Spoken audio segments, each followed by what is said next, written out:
Welcome everyone to this third research symposium with Giulio, a PhD candidate at the University of Verona. About BAF, BAF is a 501c3 non-profit that aims to accelerate blockchain adoption and education. We are launching university accredited courses, and we are doing lots of workshops like this to help educate people about blockchain. So if you want to keep up with our opportunities, feel free to become a BAF member. I'll drop the link just after, and to follow us on Twitter. So Nir, Giulio, you can take it away. Okay, thank you. Thank you for the introduction. So today's lecture will be about blockchain oracles and the oracle problem. I will just start a bit introduction about myself, even if I was just introduced. As been introduced, I'm a PhD candidate at the University of Verona. I'm doing a PhD in economics and management, and I'm also a teacher of business administration and finance at the high school. And in my spare time, I'm also an advisor for Blockchain Oracle's protocol. And as you can see, I'm also engaged in teaching activities about blockchain, oracles, and decentralized finance in online courses, summer school, and also workshop. This is my Google Scholar page, if you want to follow me on my publication. So today, basically, I will present those two papers, but I organized this as more like a lecture, because since I'm a lecturer, so I'm more organized to organize things like this, and I believe it will be also more pleasant to follow. So this is basically the content of my presentation. First, I will outline why we need oracles, what is an oracle and how does it work, what is the so-called oracle problem, and what are the implications of the oracle problem on real-world application. And well, after the presentation, we'll also be focused on oracles in DeFi and how can they be exploited also for attacks. So let's start. And so why we need oracle? You know that the first successful blockchain application was Bitcoin. And with Bitcoin, you could exchange, store, and mint Bitcoin in a trustless, secure, and decentralized way. As you've seen, I used Bitcoin with capital B and Bitcoin with small b in this sentence, because before the word blockchain was used, we only had Bitcoin. So to distinguish between the framework, the platform, and the cryptocurrency, we used Bitcoin with capital B to refer to the blockchain and Bitcoin with small b to refer to the cryptocurrency. So with Bitcoin blockchain, you could exchange, store, and mint Bitcoin cryptocurrencies in a trustless, secure, and decentralized way. And Bitcoin blockchain, it was designed to be a peer-to-peer electronic cash system. And despite the great hype about Bitcoin, it was soon clear that apart from a few scripts like time locks and multi-signature wallets, for example, it was not really suitable for much more about that. So with the aim of offering more functionalities, Vitalik Buterin proposed a new blockchain ecosystem named Ethereum, which was the world computer. And with Ethereum, you could execute any sort of program that was called a smart contract, enabling an infinite range of opportunity for application to be built on a blockchain. However, there were some limitations, but one limitation in particular. Well, you know that to ensure the security of the ecosystem of blockchain are isolated from the real world and other blockchain, of course. And so they are totally unaware of event happening outside the ecosystem. So they have no mean also to fetch extrinsic data. So even if with Ethereum, you could program any sort of, of smart contract, without the access to real world data, you cannot do much more above the exchange of cryptocurrencies. So the range of possibility was still extremely limited. Just to make an example, with Ethereum, you can program a smart contract to make a swap between two cryptocurrencies. But to do a swap between two cryptocurrencies, what you need to run the smart contract is the exchange rate between the two cryptocurrencies. But this data is not available on the blockchain, and the blockchain has not a mean to fetch extrinsic data because this data come from the market. Okay, so it's not available on the blockchain. So basically, to overcome this limitation of smart contract, a new actor is introduced within the blockchain ecosystem, and its role is to fetch data from the external world and feed the smart contract. This entity takes the name of Oracle. Oracle, the data fetched with Oracle include lottery winner, price and exchange rate, so for DeFi application, dynamic data like time measurement, weather condition, for example, for insurance contract, or political event, sporting event like for gambling application, geolocation, traceability information. As you know, blockchain is also used for traceability thanks to Oracle data, and also for event in other blockchain, because oracles are also used for interoperability. So how do Oracle work? Basically, well, Oracle are of different kind, but mainly they have three components, let's say. The first component is the data source. So where the Oracle takes its data, that can be an API and a hardware connected to an API, or also a human connected to an API. Then there is a communication channel. And this communication channel basically has the role of taking the data from the data source and securely transmitting the data to the smart contract. This communication channel is also referred to as node or trusted execution environment. And then there is the blockchain code, the smart contract, that basically has the information about how to digest the external data. So you can digest the data as it is, or you can make a media, an aggregation. And then oracles are also are of different type, but we can divide them in two main categories.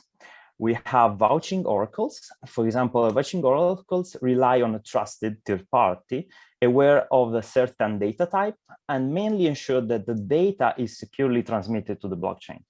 To make an example, if you have an insurance smart contract for a flight delay, the smart contract may ask the flight company if the flight has delayed or not. If the flight company says that the flight has delayed, so the smart contract can be executed and issue the refund. Or we have voting-based oracles, and a voting-based oracle relies on multiple data source or node, and it reaches an agreement on the data to upload on the chain thanks to a voting mechanism. For example, if you have a gambling platform and you bet on a match, on a football match, the smart contract can ask maybe 10 data source, 10 nodes, which team who won the match. And if the majority of nodes says that team A won, so the people that bet on team A will be, of course, will earn the reward. So why we talk about the Oracle problem? Because the hype about blockchain is due to its potential to run transactions in a secure, trustless, and decentralized way. Therefore, to become part of a block, the transaction should be publicly acceptable and verifiable. However, due to their extremely important role, Oracle have the privilege to bypass this condition and provide data without a global acceptance. This makes oracles able to insert arbitrary data on the blockchain. because of this, the use of centralized Oracle in decentralized application has been widely criticized because, of course, they reintroduce the single point of failure on the blockchain. They reintroduce the concept of trusted third party, and then blockchain applications that rely on oracles, of course, are not trustless because you have to trust the third party and the data that they provide. So blockchain oracles can upload erroneous data on the blockchain mainly for two reasons. They can be divided in technical reason and social reason. For example, if oracles, humans that manage oracles are honest, there is still chance for the software or hardware to have a malfunction or be bugged, or the data or device to be tampered with at the source. Okay, those are technical reasons. Otherwise, if the oracles works well, the entities that control the oracles can behave dishonestly and upload the false data on the blockchain, or they may just design an oracle that is not suitable for the required application. And this is quite a common circumstances.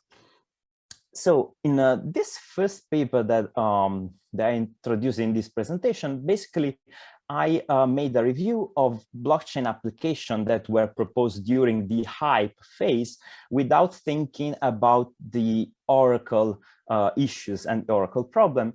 And basically I enlightened what are the problematic of having an unsecure oracles. So I brought just a few examples, and then I will introduce the DeFi application.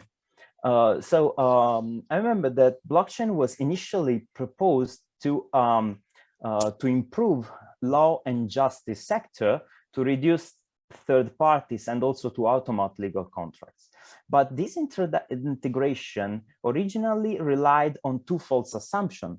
First, that smart contracts are not legal contracts, but they are just programs that run on a virtual machine, and they are not smart because there is no artificial intelligence embedded in smart contract by default.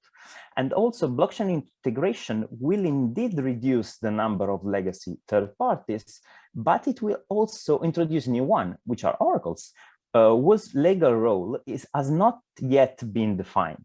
So you cannot apply blockchain to reduce intermediaries if you need to add new ones. So that was the problem in law application. Then the blockchain was also proposed in the healthcare sector because there was the need for patients to have control over their health record and to make sure that those were available worldwide. However, there are severe limitations with this kind of application because first, since blockchain are public and publicly available, the patient record must be properly encrypted to avoid unwanted access, because you cannot just upload patient data on the blockchain, because otherwise it will be accessed, and this is very sensitive data. And then since patients should have control over their data, it's hard to determine if they should be also considered as data oracle, because otherwise they can insert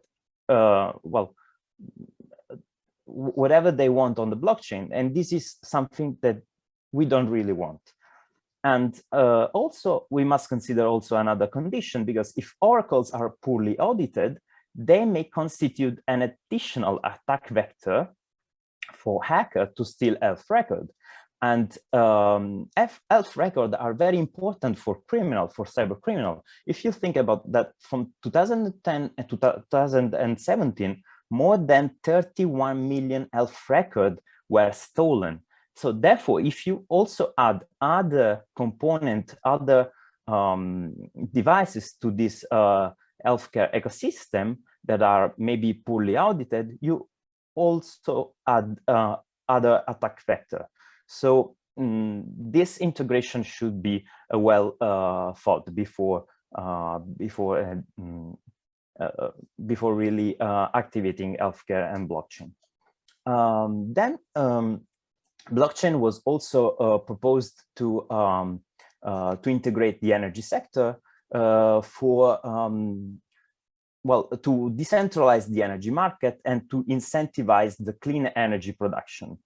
However, to do that, we know that there's the need of a physical infrastructure to collect and store energy, and then the data required to create a decentralized market comes from electric meters that are our Oracle in this case. But to ensure that this infrastructure works and the electric meters are not manipulated, you need basically a centralized authority to supervise all this infrastructure.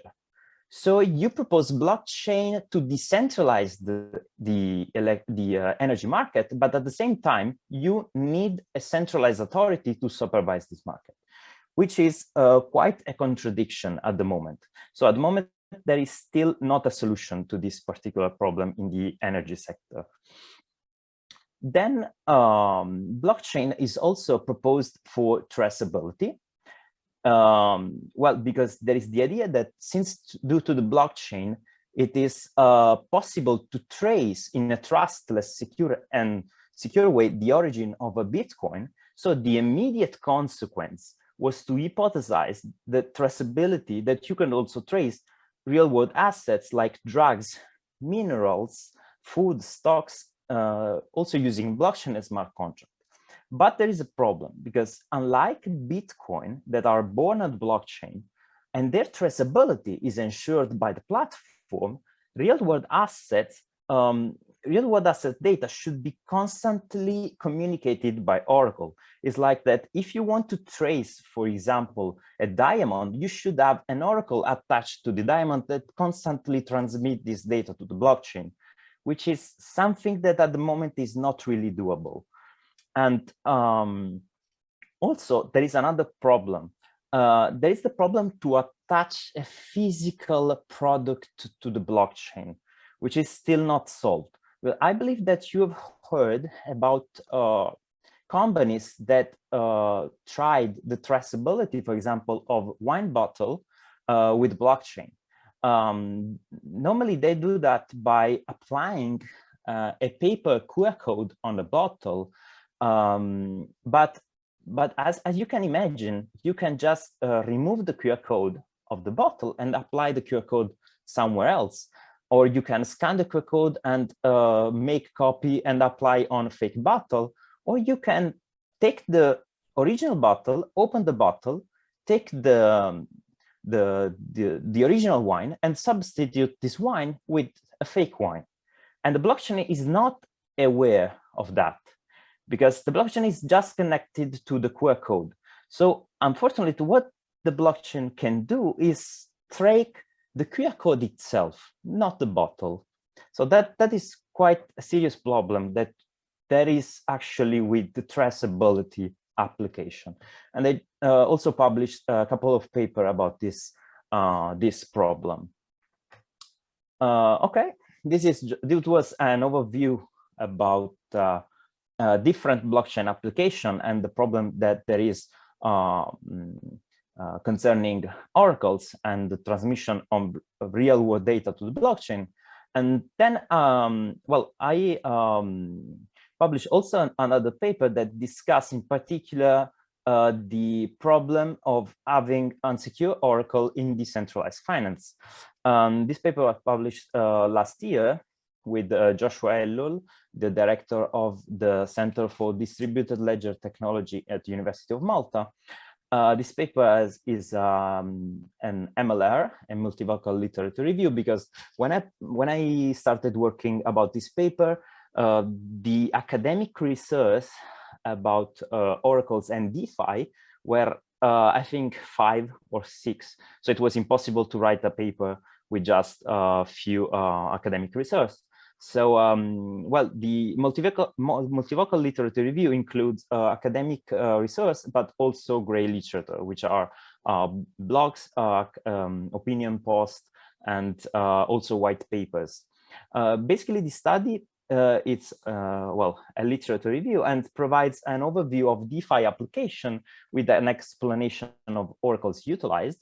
And also there is a list of possible attack types provided along with the example taken from recent hacks. Of course, the paper is quite long, and I will just take some note from this paper.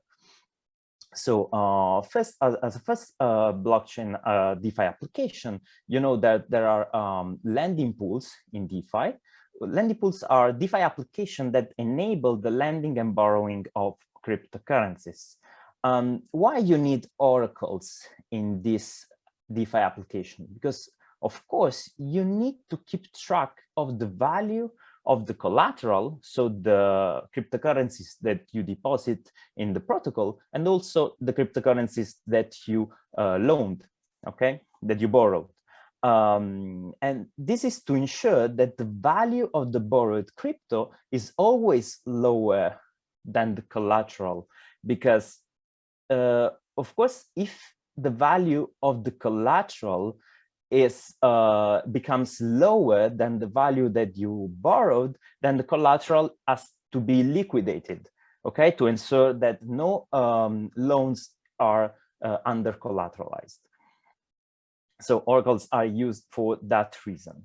Then there are automatic market makers, which are known as decentralized exchange.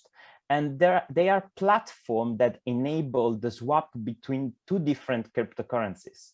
And this swap is possible through the exploitation of liquidity pools. Well, liquidity pools are smart contracts that hold both assets over trading pairs. So if you have a liquidity pools of DAI and Ethereum, of course, you can use DAI to buy Ethereum, or you can use Ethereum to buy DAI. Surprisingly, you don't need Oracle for liquidity pools, or well, mostly for most of liquidity pools, because well, the price of the cryptocurrencies is derived with a mathematical formula, because basically what happened is that, for example, if you use DAI to buy Ethereum, the first Ethereum will cost an amount of DAI. Then the second Ethereum will cost more DAI, and then more and more and more again. This is to ensure that the pool is never drained. So the last Ethereum will have a very high price. So it will be more convenient than to buy DAI to buy DAI with Ethereum, and so to reestablish the equilibrium of the pool. And for that reason, the data, the price data that come from liquidity pools is sometimes utilized as data oracle. So for example, Uniswap, which is a decentralized exchange, is also used as a data oracle. Then we have like synthetic assets in DeFi. And synthetic assets, for example, are crypto derivatives. And derivatives, as you know, from your financial studies, are financial assets that derive their price from represented assets. And as an example, if an ounce of gold is $1,000, a derivative contract that represents an ounce of gold is valued $1,000. So Oracle have the task to update the price of the underlying assets. So you always know the price of your synthetic assets. So how oracles can be exploited to attack DeFi application? In the paper that I published, I divided the attack between social and technical, depending of if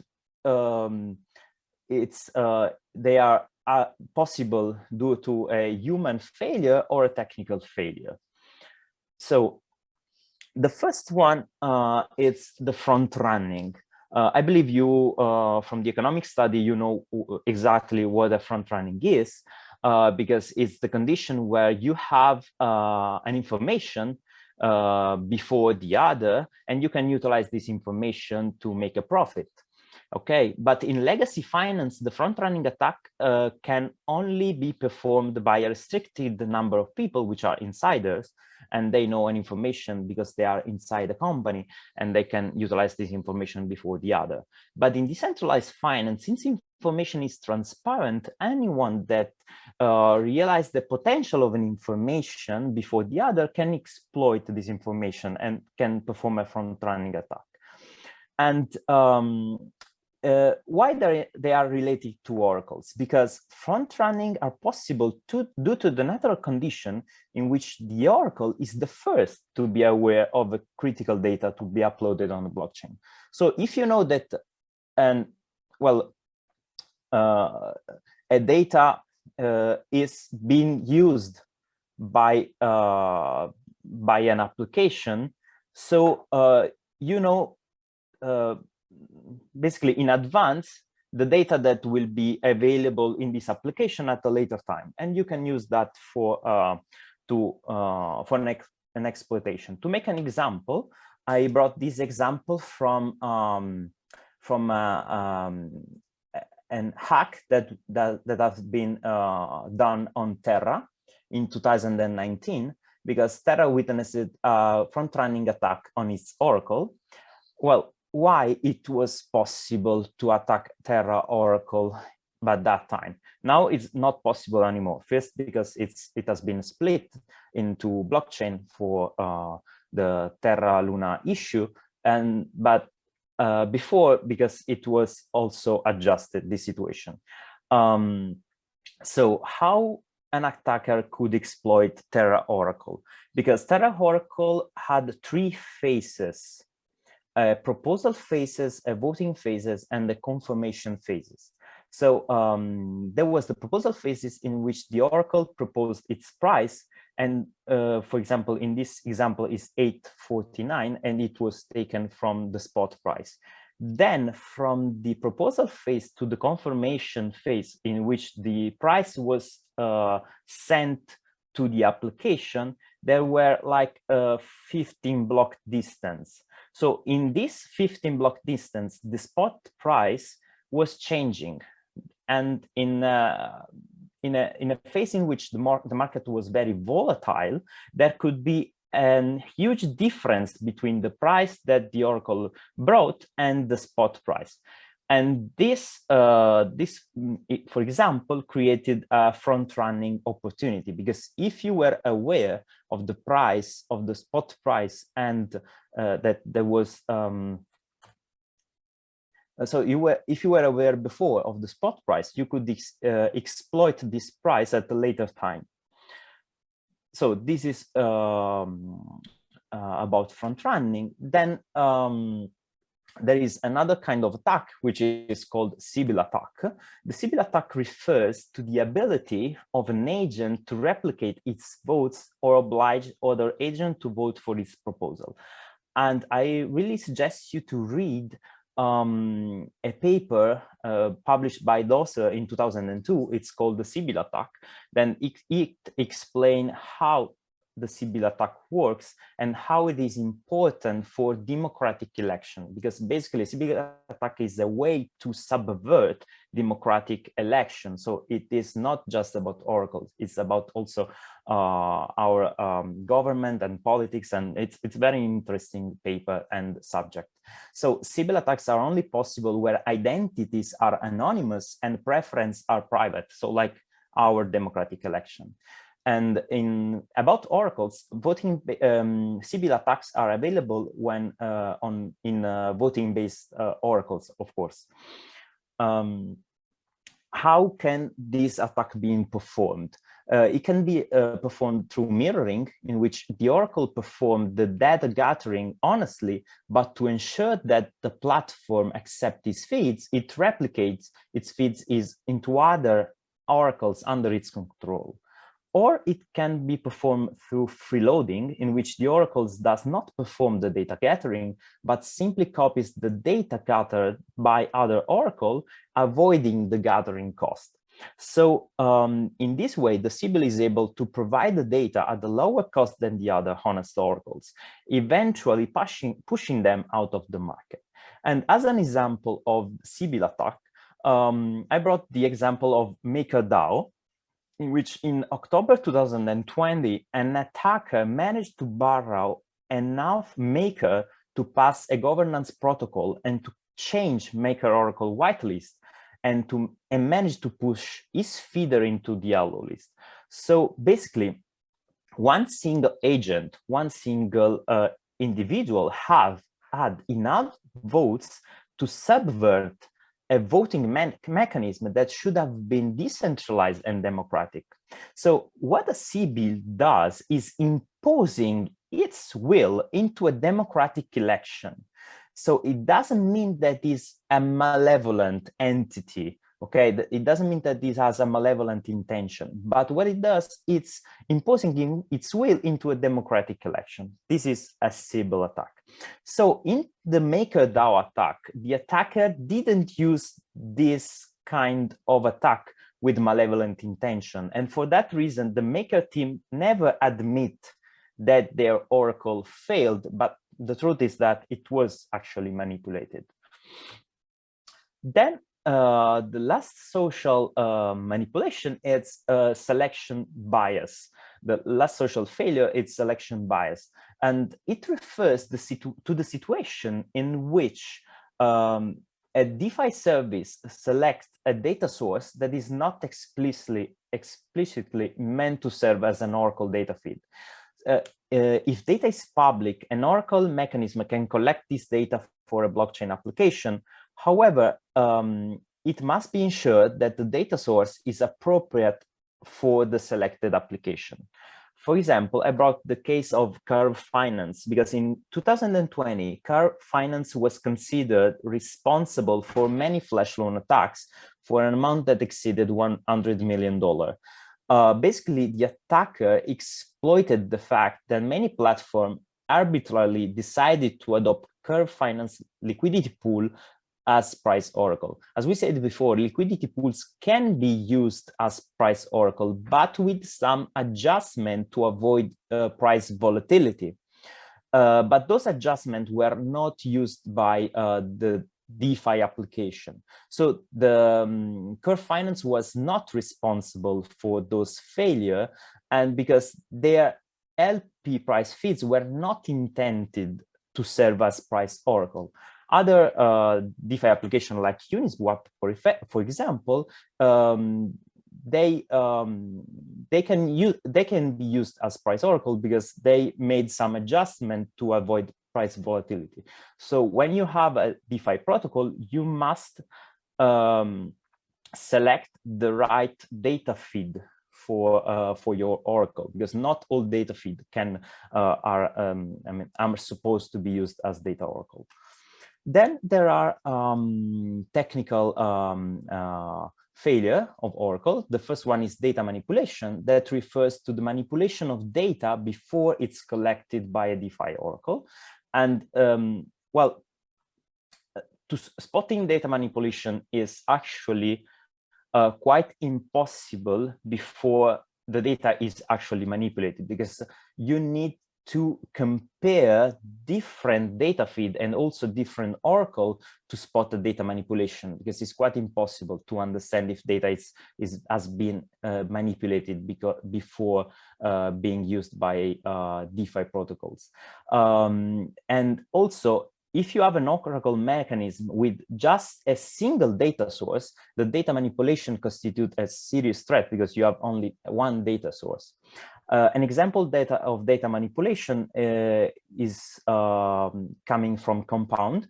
And in November 2020, for example, they had the DAI USDC price that was pushed by Coinbase Pro as an oracle, but for some reason, the price of DAI was reported as $1.3, which is incorrect because it should be $1.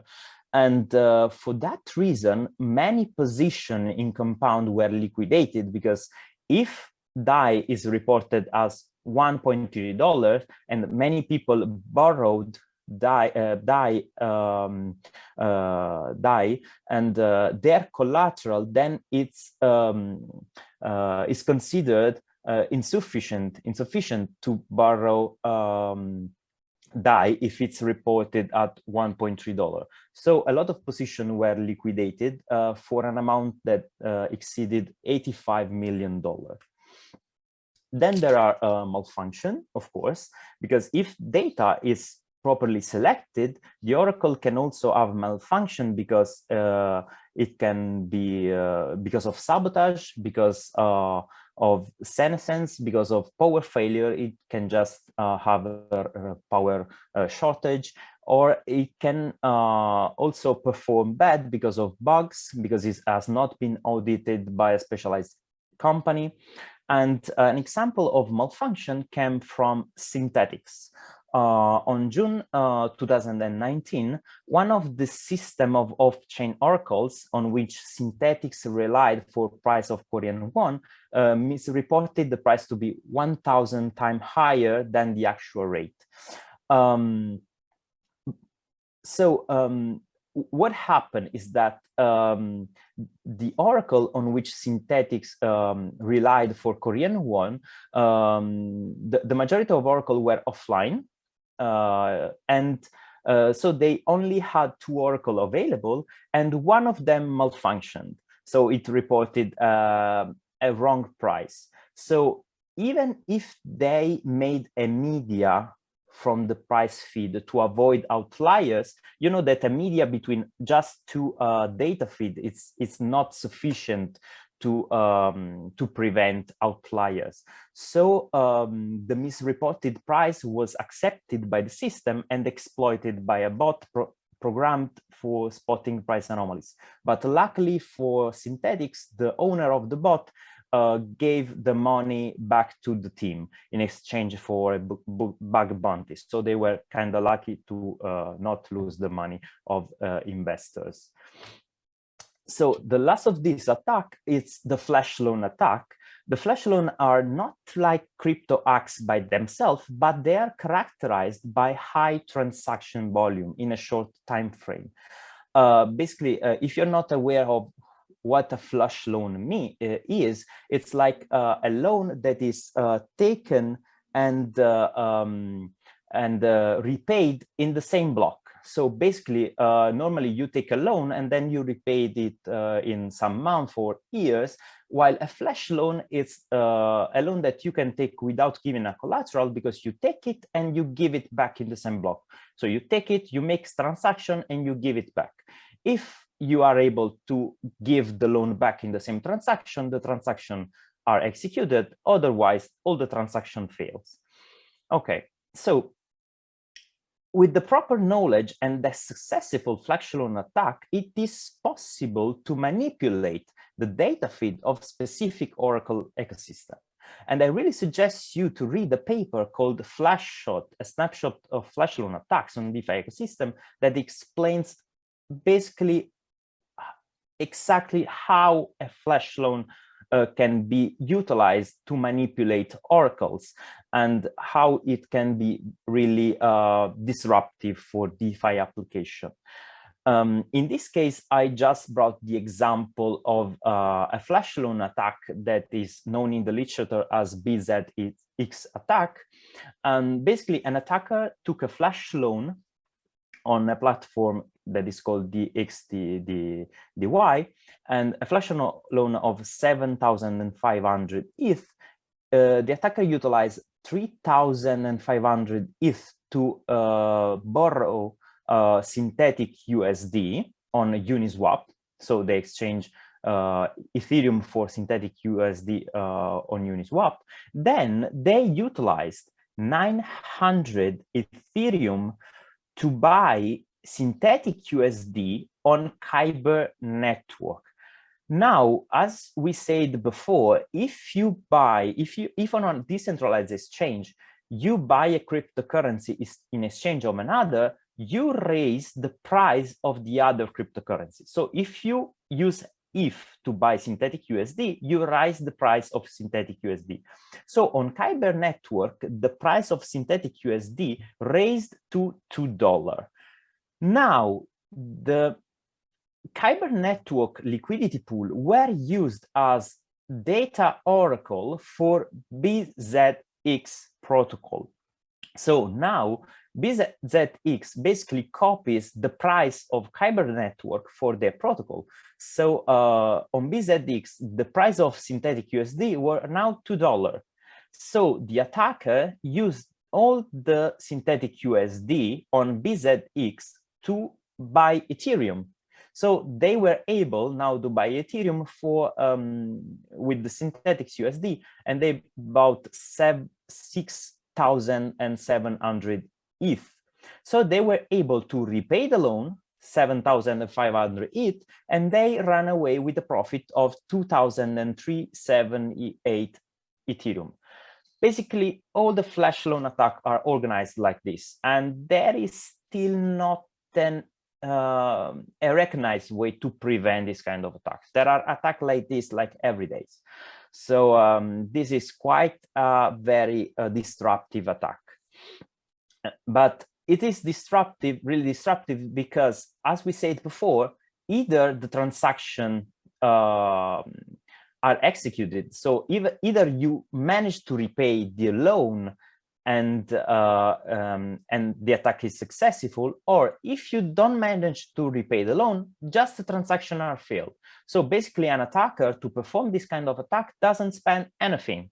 So either he succeed and take a profit, or he doesn't spend anything. So they can make all the attempt they want all day. So sooner or later, they will manage to make an attack like this. So it's very rewarding for hackers, and it's very hard to prevent this kind of attack. And lastly, for this presentation, the last type of attack in DeFi that I will talk, it's the elephant in the room, the most disruptive one. That is the bridge attacks, the bridge hacks. Basically, bridges are oracles that are utilized to connect separate blockchain and enable interoperability in DeFi application. The basic idea of a bridge is to lock a token on a specific chain and issue a copy on a different one. Basically, on the blockchain, you cannot make the token jump from a blockchain to another. This is not possible at the moment because blockchain cannot really interoperate. So to recreate a sort of interoperability, bridge smart contract basically lock a token on a blockchain and issue a copy of this token on another blockchain. This is how a bridge works. But you can already understand what does it means.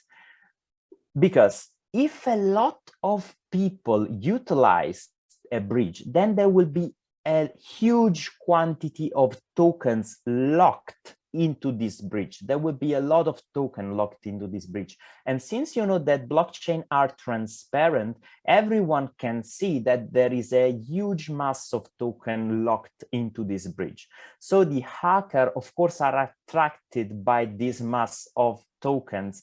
And so the higher is the total value locked into a bridge, and the higher is the chance for this bridge to be hacked, because a lot of good hacker will be interested in hacking this this platform.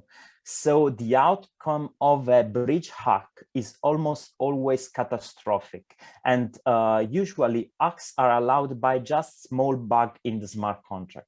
I brought this picture on the right of this slide. This picture is the list of the most catastrophic hack in the history of DeFi, and you can see that the first, the second, and the fourth hacks are bridge hack. Okay, so and you see the difference of the magnitude of this hack compared to the other one. If you see the other one are 35 million, 37 million, which are a lot of money lost in DeFi protocol, but the first one, it's more than $600 million, because you know, if you lock a lot of token in the same smart contract, it's like you centralize all the liquidity into a single wallet, which is basically everything against what the principle of blockchain is. And for this reason, these hacks are very catastrophic, as you see. And so managing managing oracles that enable interoperability is quite a serious issue at the moment. So that is basically my presentation. This is just to conclude, to wrap up. We have seen that Bitcoin and blockchain open a new avenue for unparalleled innovation, but the technology potential and limitation must be understood when proposing blockchain integration. And oracles are the critical actor for data transmission into the blockchain, and if improperly designed and managed, can constitute a central point of failure for blockchain application. And given the magnitude of investment in DeFi, of course, Oracle management in DeFi should be taken in full consideration for the future, of course. That's it. Thank you. If you have any question, I'm open to answer any question that you have. I hope it was clear. There were many information dense in this presentation. So,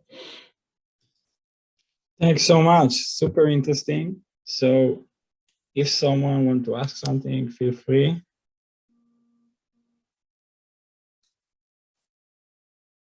So maybe I will start. I have a question. Okay. So my question is, can you give like maybe an example of, because the centralization problem of in the case of like someone that need to verify that the information is honest and we can use it in the blockchain. Mm-hmm. It's similar to what we have also in our classical world, that people, when you want to sue a company because your flight was delayed, you need to use a source to check if it was indeed, and their source will be centralized, right? So the question is if maybe we can use this kind of companies that doing it in a good way in these days, and maybe use these companies as the honest place to use the information in the blockchain. The question is if you think that it can be a possible solution to the problem, or you think the solution will come in a different direction. Well, at the moment, there are a lot of honest providers, actually. It's not like, well, the problem is not like there are a lot of dishonest people. This is not the point, actually. The problem is like trusting these people, because of course, at the moment, if you have insurance contract managed with blockchain, I'm sure that all the insurance companies that operate as oracles are all honest. I'm pretty sure of that. The problem is that you have to trust them. You have to rely on them. And then what is the difference from the legacy system? Because this is like we had before. It's not, there's nothing different from insurance that we already have. The principle of blockchain is like that you don't have to trust anyone. You have a decentralized system. You don't have to trust a data source. You don't have to trust anything. So if for a smart contract you have to rely on a trusted third party, then do you really need to have it on a blockchain? That's the question that you have. It is I never said something that maybe we are surrounded by dishonest people. This is not what I meant, actually. We have, well, good Oracle company, we have good data feed, we have a good insurance provider, but then they are not trustless. I mean, there is it's not like they deliberately upload the false data, but they can make a mistake. They can have a malfunction. So it's not like you having this on a blockchain, you prevent all these things to happen. That is the point, actually. It's not like using blockchain, you are totally safe from those kind of circumstances. I don't know if I answered your question. Yeah. Okay. Yeah, I will speak with you about it later. Maybe. Okay. Yeah, definitely. Maybe someone else wants of course, I don't know if I gave some contact, but I'm open for any sort of question, even if you want to contact me at a later time if other question. Maybe if someone left before and wants to contact me, there's no problem actually, or to organize call at a later time. Yeah. Are there other question? Sorry, I'm Simon. Yeah. I joined late. I'm really sorry. I just wanted to know if you went through the actual solutions. We all have in mind the Chainlink Oracle solution. And I just wonder if you see some better approach than Chainlink, which is arguably decentralized kind of things. So I don't know if you went through those points. Yeah, definitely. Basically, no, I didn't make a comparison between oracles because I don't think it's professional to do it into a lesson. I did it in a very general way. So personally, what I believe, and also what other people in this space believe, is that there is not a single solution for every kind of application. For example, Chainlink belongs to the first oracle type, which is a vouching oracle. So basically, you trust a single source that the source is basically trusted.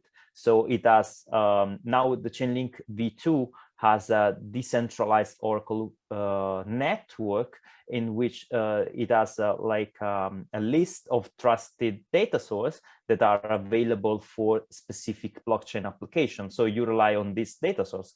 I personally think that it's a good solution.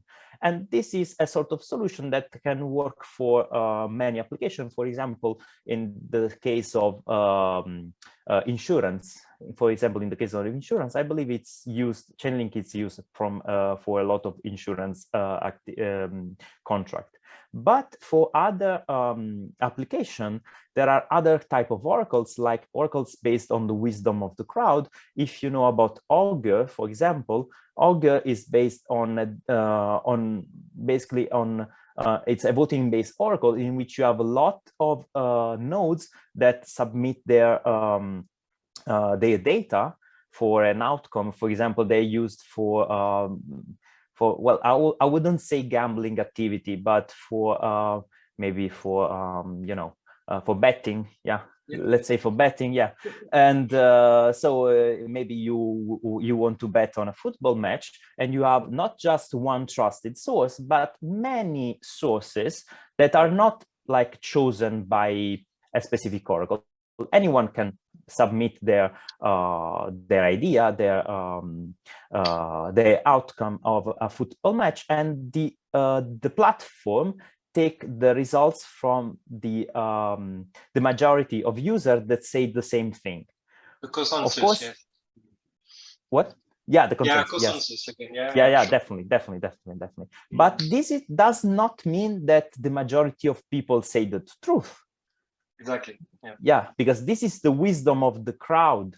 Okay. Exactly. And that is, well, another solution, but it's not a perfect solution because there are information that are only known by few people. In that case, you cannot use this kind of oracle. Yes. Yeah. So yeah, as far as I know, at the moment, there is not the one size fit for all solution. So and many blockchain applications have difficulties to select the best oracle solution. I went to a blockchain oracle summit at the beginning of June, and we discussed also about this problem, because there are a lot of oracle providers and they are not really interchangeable. It's not like you can choose whatever you want. It depending on what you are developing, there are oracles that are that fits better than the other. And there is, unfortunately, there is still not a well-defined framework to choose the best Oracle solution. This is what we are doing in the academia, but there is still a lot of work to do in this direction. All right, thanks. Thank you. Thank you for your question.